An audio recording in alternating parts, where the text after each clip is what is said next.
अब आप सभी का नेटवर्क 10 के खास कार्यक्रम रिपोर्टर्स लाइव में स्वागत है, जिसमें हमारे साथ प्रदेशों की राजधानियों और शहरों से हमारे संवाददाता जुड़ेंगे और जानकारी देंगे कि क्या है उनके शहर की खास खबरें। और इसी पर अधिक जानकारी के लिए हमारे साथ हमारे संवाददाता अजहर हुसैन श्रीनगर से जुड़ गए हैं। अजहर, अगर मैं जम्मू कश्मीर की बात करूँ तो क्या बड़ी खबरें आज आपके पास है? देखिए भारती, अगर हम जम्मू कश्मीर के अहम खबरों की ओर बात करें, सबसे पहले हम यहाँ पे बात करते हैं जो एनआईए की रेड की जानिब से तकरीबन जम्मू कश्मीर में काफी सारी जगहों पे जो है दबिश दी गई और जिसमें पर्टिकुलरली दक्षिणी कश्मीर, नॉर्थ कश्मीर और सेंट्रल कश्मीर में जो है दबिश दी गई और कहीं ना कहीं जो आतंकी संगठन से जितने भी रिलेटेड, चाहे ओजीडब्ल्यू से या मिलिटेंसी गतिविधि में शामिल जितने भी लोग हैं और उनके रिहायशी घरों में यहाँ पे जो है दबिश दी गई और कहीं ना कहीं खंगाला जा रहा है। और जो है कुछ एक जो आलात है यानी इलेक्ट्रॉनिक आलात जिसमें मोबाइल, लैपटॉप को भी जब्त कर लिया गया है और पूरी तरीके से जो है सबूत भी इकट्ठे किए जा रहे हैं। और दूसरी अगर अहम खबर की अगर हम बात करें, ठीक मैं उसी स्थान पे हूँ जहाँ पे अभी इनकाउंटर चल रहा है कुलगाम के उधर इलाके में। अभी जो सुबह सुबह जो है सिक्योरिटी फोर्सेस को इतला मिलती है कि यहाँ पे कुछ मिलिटेंट छुपे हुए, बाद में सिक्योरिटी फोर्सेस और पुलिस की जो स्पेशल ऑपरेशन ग्रुप यानी एसओ के साथ साथ जो सीआरपीएफ ने मिल के जो मेरे पीछे जो ब्रिज है और ब्रिज के पार में एक जंगल आता है, तो वहां पे पूरी तरीके से सील कर दिया गया इस इलाके को और सर्च अभियान शुरू कर दिया। जो ही सिक्योरिटी फोर्सेस वहां पे पहुंचे जहाँ पे सिक्योरिटी फोर्सेस जहाँ पे मिलिटेंट छुपे हुए थे, तो उसके बाद में ये सर्च अभियान जो है ये एक इनकाउंटर में तब्दील हो गया है और अभी तक जो है वक्फे वक्फे से फायरिंग भी स्टार्ट चल रही है, क्योंकि ये इलाका जो है काफी घना इलाका है, काफी जंगलात से भरा हुआ इलाका है, काफी खाइया है। और दूसरा यहाँ पे सिक्योरिटी फोर्सेस के लिए भी चुनौती है कि यहाँ पे जो मौसम के हवाले से तेज बारिशें भी हो रही है। ठीक है, जो मेरे पीछे आप देख सकते हैं ये घने जंगल है और पूरे बादलों से छाया हुआ है और वहां पे भी बिल्कुल बारिशें हो रही है, जिसकी वजह से इस ऑपरेशन को हैंडल करने में जो है काफी कठिनाइयों का सामना करना पड़ रहा है। लेकिन सिक्योरिटी फोर्स के पास में जो लेटेस्ट टेक्नोलॉजी है वहां पे इस्तेमाल किया जा रहा है। लेकिन इसमें ये डेवलपमेंट ये है कि अभी तक एक आतंकी को यहाँ पे मार गिराया गया है। फिलहाल इस पूरे इलाके को सील कर दिया गया है, तमाम एंट्री और एग्जिट पॉइंट इसको पूरी तरीके से सील कर दिया गया है। अगर हम एक और खबर की बात करें, जिस तरीके से लगातार इन्फिल्ट्रेशन पाकिस्तान की ओर से जो इन्फिल्ट्रेशन करने की यहाँ पे लगातार कोशिश की जा रही है, तो इसी तरीके से सांबा इलाके में एक जो पाकिस्तानी नागरिक है वो इन्फिल्ट्रेशन करने की वहां पे कोशिश कर रहा था और उसके बाद में जो बीएसएफ की जो वहाँ पे सिक्योरिटी फोर्सेस थी उनकी चौकसी की वजह से वहां पे उसको जिंदा पकड़ लिया गया है। फिलहाल पूछताछ की जा रही है कि किस तरीके की ये इन्फिल्ट्रेशन थी, क्या वाकई तौर पर क्या एक ही व्यक्ति इसमें शामिल है या और भी बड़ा ग्रुप इसमें शामिल हो सकता है। तो कुल मिला के जो है लगातार हम जम्मू कश्मीर में एंटी टेरर एक्टिविटीज या एंटी टेरर ऑपरेशन लगातार जारी है और पूरे इलाके से जो है सर्च अभियान के साथ साथ इनकाउंटर्स का जो सिलसिला है वो लगातार जारी है और इनकाउंटर ये जो आतंकी ग्रुप्स है और उसके साथ साथ जो भी ओजीडब्ल्यूज है उनको बाहर निकालने की यहाँ पे कोशिश की जा रही है। अगर हम मौसम के हवाले से बात करें, लगातार मौसम, हालांकि कल हमने देखा था कि मौसम में थोड़ी सी परिवर्तन देखने को मिली, लेकिन उसके बाद में लगातार जो है मौसम में एक बार फिर जो है करवट देखने को मिली। लगातार बारिशें हो रही है, पर्टिकुलरली जो अपर क्षेत्र है, पहाड़ी क्षेत्र इलाके है, वहां पे लगातार बारिशें हो रही है, लैंडस्लाइड हो रहा है। NH-44 आज 11वें दिन भी यातायात के लिए बंद है। श्रीनगर जम्मू राजमार्ग जो है यातायात के लिए बंद है। हालांकि मगर रोड को फिलहाल खोल दिया गया है, वहां से गाड़ियां आ जा सकती है, लेकिन जो मेन रोड जो है श्रीनगर जम्मू राजमार्ग है वो यातायात के लिए बंद है, जिसमें तकरीबन 3000 के करीब जो मालदार ट्रक्स है वो फंसे हुए हैं और जिनका ये भी कहना है कि जब हम कल ग्राउंड जीरो पे गए थे, उनका साफ तौर पर कहना है कि उनकी जो सामग्री है, खाने पीने की जो चीजें है वो खत्म होने के कगार पे है। भी जो प्रशासन से अपील किया है कि उन तक जो है रसाई पहुंचनी चाहिए। फिलहाल NH-44 आज 11वें रोज भी लगातार यातायात के लिए बंद है और जो सिक्योरिटी और जो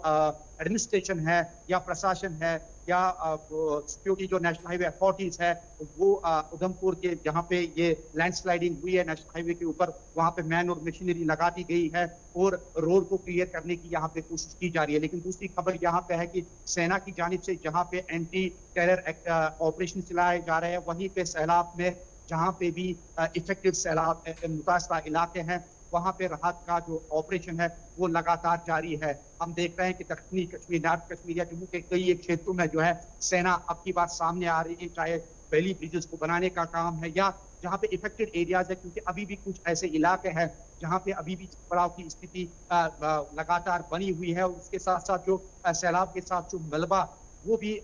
मौजूद है। उसके साथ साथ जो पर्टिकुलरली जो पानी की सप्लाई है, उसके साथ साथ जो बिजली की सप्लाई है वो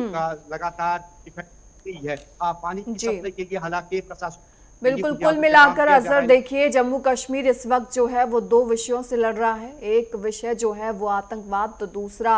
बाढ़ की चपेट में जम्मू कश्मीर नजर आ रहा है। हमारे साथ उत्तर प्रदेश के स्टेट हेड राघवेंद्र प्रताप सिंह भी जुड़ गए हैं। राघवेंद्र, अगर उत्तर प्रदेश की बड़ी खबरें की बात करें तो क्या बड़ी खबरें आज की? बिल्कुल भारतीय, अगर उत्तर प्रदेश की बड़ी खबरों की बात करें तो अभी कुछ देर में ही सीएम योगी आदित्यनाथ लोक भवन सभागार में उत्तर प्रदेश अधीनस्थ सेवा चयन बोर्ड से चयनित उन युवाओं को नियुक्ति पत्र वितरण कार्यक्रम करेंगे, जहां पे सरकार बार बार दावा करती है कि पूर्णतः ईमानदारी, पारदर्शिता, निष्पक्षता के साथ आप लोगों को नौकरी दे रही है। पूर्ववर्ती सरकारों जैसा नहीं है कि आपको कहीं पैरवी करनी पड़े या फिर आपको कहीं लेन देन करना पड़े। तो एक तरह से कहा जा सकता है जो मिशन रोजगार है उत्तर प्रदेश सरकार का, वो आज फिर लोक भवन में देखने को मिलेगा। वहीं सीएम योगी आदित्यनाथ दोपहर में सहारनपुर पहुंचेंगे, जहां पे पंजाब, हिमाचल प्रदेश और उत्तराखंड में आई बाढ़ आपदा से प्रभावित लोगों को राहत सामग्री बांटेंगे। वहां पे राहत शिविर कैंप लगाए गए हैं और सीएम योगी आदित्यनाथ द्वारा राहत सामग्री किट का वितरण किया जाएगा। वहीं हम बाराबंकी की बात करें तो रामस्वरूप कॉलेज में जिस तरह से बर्बरतापूर्वक लाठीचार्ज एबीपी कार्यकर्ताओं पे हुआ था, और उसके बाद से एबीपी कार्यकर्ताओं ने जिस तरह से आंदोलन खड़ा किया था, कल एबीपी की एक जो टीम थी वो मुख्यमंत्री योगी आदित्यनाथ से मिली थी। हालांकि बातचीत से पहले ही बुलडोजर की कार्रवाई रामस्वरूप पे हो गई है और जो भी अवैध कंस्ट्रक्शन से तोड़े गए हैं, और ऐसी जानकारी मिल रही है कि और भी नाप जोख होगी और जहां जहां भी अवैध निर्माण पाए जाएंगे, सरकारी नूजल जमीनों पे जो भी अवैध निर्माण होगा रामस्वरूप डिग्री कॉलेज के यूनिवर्सिटी का, उसको नेस्तनाबूद किया जाएगा, तोड़ा जाएगा। इसके साथ साथ हम राजनीतिक हल्के की बात कर लें तो बसपा सुप्रीमो मायावती ने एक बात स्पष्ट कर दी है कि पंचायत चुनाव में बहुजन समाजवादी पार्टी अपने अकेले दम पे लड़ेगी और उसी की कवायद को साधते हुए बसपा सुप्रीमो लगातार बैठकें कर रही हैं। आज भी उनकी एक महत्वपूर्ण बैठक होनी है और बसपा ने अपनी स्पष्ट मंशा दर्शा दी है कि पंचायत चुनाव के माध्यम से ही आगामी विधानसभा चुनाव में भी बसपा अकेले ताल ठोक सकती है। वहीं अखिलेश यादव की पार्टी की बात करें तो पश्चिमी यूपी में जिस तरह से उनको करारी शिकस्त मिली थी, उसको साधने के लिए गुज्जरों को प्रलोभन देने का काम, या ये कहिए कि उनको साधने की कवायद में समाजवादी पार्टी जुट गई है। हालांकि समाजवादी पार्टी बार बार पीडीए की बात करती है, लेकिन पश्चिमी यूपी को साधने के लिए उसने एक अलग रणनीति बना ली है। वहीं हम बात करें जिस तरह से स्वास्थ्य विभाग में कुछ नियुक्तियों को लेकर सवाल खड़े हुए थे, उसको लेकर अखिलेश यादव ने तंज कसा है कि एक नाम और 8 जगह नौकरी, ये है भारतीय जनता पार्टी की पहचान। तो इस तरह की बात कही जाए कि उत्तर प्रदेश के राजनीतिक हल्के में आरोप प्रत्यारोप का भी दौर चल रहा है। वहीं छांगुर गिरोह की बात करें तो जिस तरह की बातें सामने आ रही हैं कि कहीं न कहीं इस्लामिक कंट्री बनाने का प्रयास छांगुर गिरोह द्वारा हो रहा था, जिस तरह की धर्मांतरण की गतिविधियां चल रही थीं नेपाल बॉर्डर के समीपवर्ती जनपदों के साथ साथ अन्य जनपदों में भी, उसको देखते हुए लग रहा है कि छांगुर की मुश्किलें और बढ़ती जा रही हैं और ईडी एसटीएफ की जो भी कार्रवाई है, इनकम टैक्स की जो भी कार्रवाई है, वो अभी और वो अपना दायरा बढ़ाते हुए छांगुर के गिरोह में जो जो लोग सम्मिलित हैं उनमें गिरफ्तारियां हो सकती हैं। वहीं हम अगर मौसम की बात करें तो लखनऊ समेत तमाम ऐसे जनपद हैं पश्चिमी यूपी के भी और पूर्वांचल के भी, जहां पे इस समय बारिश हो रही है और गंगा और यमुना, केन, बेतवा, ये जितनी नदियां हैं, रामगंगा की भी बात करें, सरयू की बात करें, घाघरा की बात करें, इनका लगातार बढ़ता जल स्तर आगरा से लेकर कहीं न कहीं देवरिया, कुशीनगर, बहराइच, श्रावस्ती तक बाढ़ की चपेट में इन जिलों को ले लिया है और अभी भी बाढ़ की जो विभीषिका है वो थमने का नाम नहीं ले रही है। हालांकि मुख्यमंत्री योगी आदित्यनाथ आज सहारनपुर में अन्य राज्यों में जो बाढ़ आपदा से पीड़ित लोग हैं उनको राहत सामग्री बांट रहे हैं। इसके साथ साथ ही जो भी अन्य मंत्री हैं वो इन विभिन्न जनपदों में जा रहे हैं, भ्रमण कर रहे हैं, राहत सामग्री बांटी जा रही है।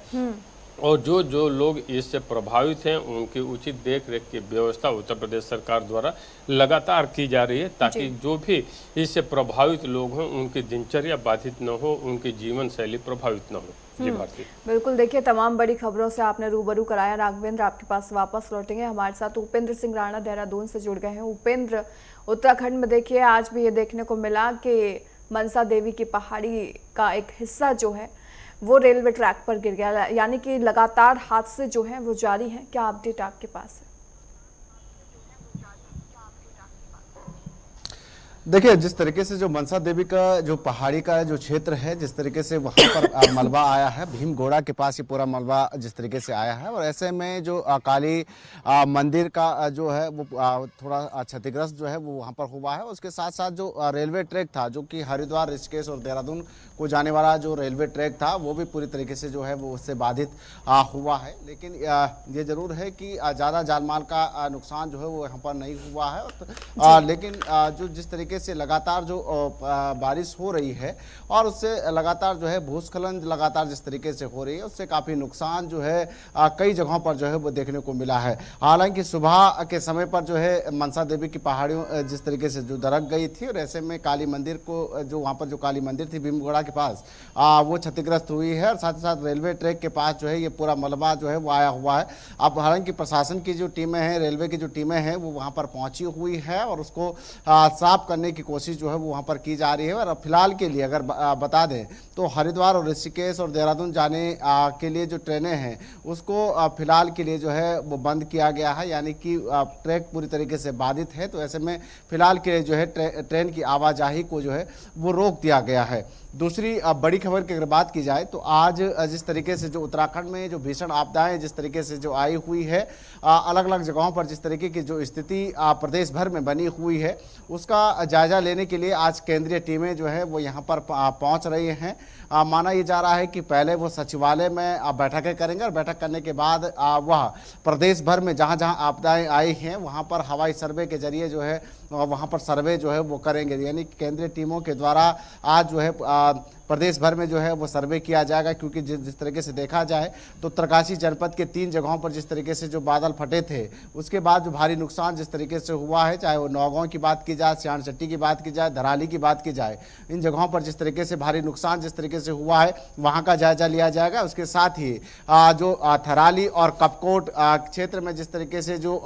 बादल फटने के बाद जो नुकसान हुआ है, और साथ ही अन्य जगहों पर जो नुकसान जिस तरीके से हुए हैं उसका जायजा जो है केंद्रीय टीमें आज लेंगे और यहाँ से केंद्र को जो है अपनी रिपोर्ट सौंपेंगे कि कितना नुकसान जो है वो उत्तराखंड में हुआ है। क्योंकि देखा जा रहा है कि लगातार जिस तरीके से जो उत्तराखंड में बारिश हुई है उससे भारी नुकसान जो है उत्तराखंड में हुआ। कई नेशनल हाईवे जो है वो पूरी तरीके से क्षतिग्रस्त जो है वो हुई हैं। भूस्खलन की चपेट में जो है नेशनल हाईवे जो है वो आए हुए हैं। कई सड़कें जो है पूरी तरीके से क्षतिग्रस्त हुई है। खासतौर पर अगर बात की जाए तो जिस तरीके से जो बद्रीनाथ हाईवे है वो गोचर के पास इस तरीके से काफ़ी क्षतिग्रस्त हुई है। वहाँ पर लगातार भूस्खलन हो रहा है, वहाँ पर आम लोगों को काफ़ी दिक्कतों का सामना जो है वो करना पड़ रहा है। दूसरी ओर अगर नेशनल हाईवे में गंगोत्री हाईवे की अगर बात की जाए तो उसमें धरासूख क्षेत्र का जो पूरा क्षेत्र है लगभग 500 मीटर पर जो है पूरी सड़क जो है वो जमींदोज हो चुकी है। ऊपर से लगातार जिस तरीके से जो पहाड़ों से जो पत्थर गिर रहे हैं, ऐसे में काफी नुकसान जो है वो वहां पर हुआ है और आवाजाही में काफी दिक्कतें वहां पर लोगों को हो रही है। तो हालांकि अगर ये देखा जाए तो चारधाम यात्रा को फिलहाल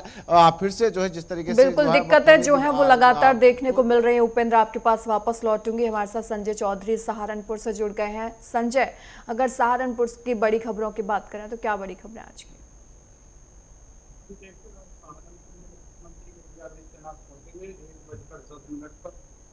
सावा एयरबेस पहुंचेंगे, वहां से अम्बाला रोड पर है वहां पे पहुंचेंगे। वहां से बाहर जो बाढ़ राहत सामग्री है वह चाहे पंजाब, हिमाचल और उत्तराखंड तीनों ही राज्यों में जो भारी आपदा आई है उसके लिए राहत सामग्री है उसको। चलिए संजय, आपको रोकना चाहूंगी।